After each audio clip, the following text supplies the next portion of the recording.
Welcome back. It's time now for Media Watch, and for that I'm joined by James Creedon. Hi there, James. Good evening, Tom. Now, the French media accused of focusing on an alleged rape case levelled against French soldiers based in Rwanda. What's this about? It's a pretty grim story, Tom, that dates back to June. It's first surfaced in the media in June. If we could take a look here on the France Inter website, that's a French radio station, they came out with this story amongst other media. Rwanda, French soldiers accused of rape. Now, this is obviously a very prickly issue, especially given that France is a former colonial master of Rwanda and has had not particularly good relations with Rwanda since the civil war in that country in the mid-1990s when the Hutus and Tutsis were at war with each other. Now, in any case, French soldiers under a UN mandate were sent they were belonging to the so-called Turquoise Unit. Now, they were sent under a UN mandate to protect the civilian population around the mid-90s. Now, back in June, 3 women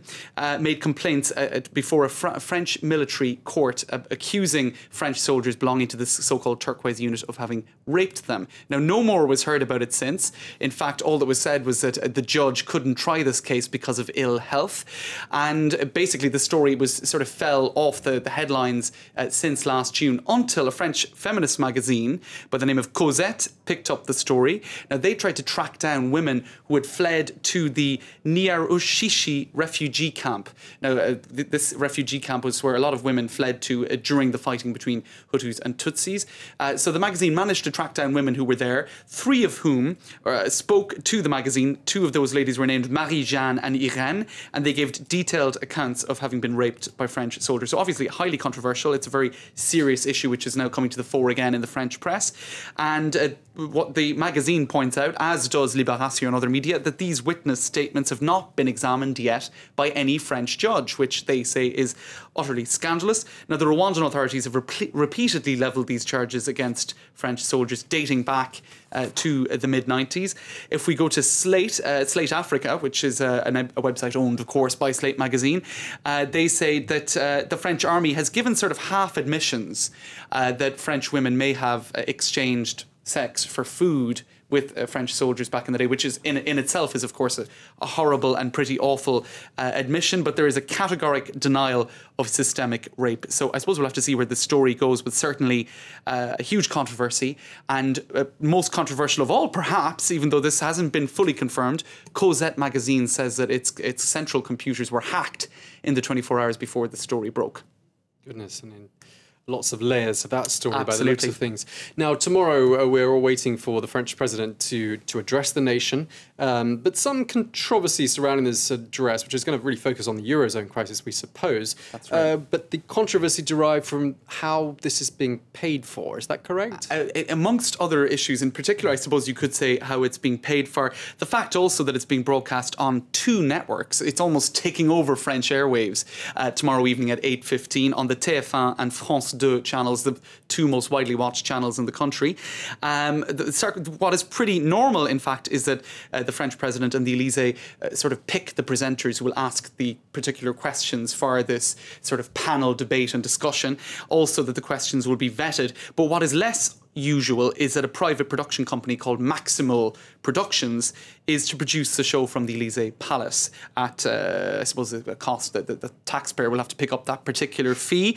And the state broadcaster is sort of being reduced to the rank of just, you know, broadcasting a show that is being already pre-produced elsewhere. So many are asking the questions, well, what is the state broadcaster there for, if not to participate in events such as this? Of course, it has other roles as well. But it is quite controversial, in particular because Maximal Productions was very involved in Nicolas Sarkozys' 2007 presidential campaign. So many are saying this is really already quite, you know, it looks like he's already on the campaign trail, and you know, perhaps not the procedure isn't as it should be, one could say.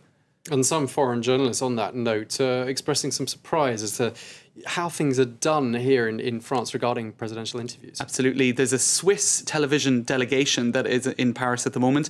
Now, the journalist Renaud Revel, he is a media columnist for the Express magazine. He said that when he was explaining how things work in France for a presidential TV show, that they looked at him as if he were an extraterrestrial. They were his words, not mine, but that they were absolutely shocked at how things work in France. I suppose, you know, the presidential system here being quite different different to how things work in Switzerland, where they have a referendum for pretty much anything, I suppose, much more democratic in its functionings, perhaps, than a presidential system.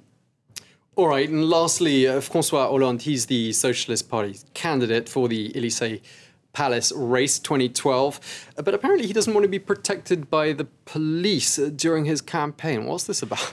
It's pretty surprising, you would think, the police being, you should hope, neutral in the country. This is Le Monde that came out with this particular story today, and you can see it here also online. Now, he was offered, as with any high-profile politician, he's now essentially the chief opposition candidate for the Élysée next year. He was offered police protection, and he was given a choice of 15 specially trained police officers. He could pick 2 of those 15 for his personal protection. He said, no, I don't want them. I'm going to stay with the Socialist Party private security people, as opposed to specially trained police officers who are trained for this exact job. Now, some close to François Hollande have been telling the media that he thinks that these police officers are influenced by the Élysée Palace and not entirely neutral. Now, I suppose one might speculate that even if this weren't true, it's already something that François Hollande has an interest in saying publicly, as he's contesting what he says is quite,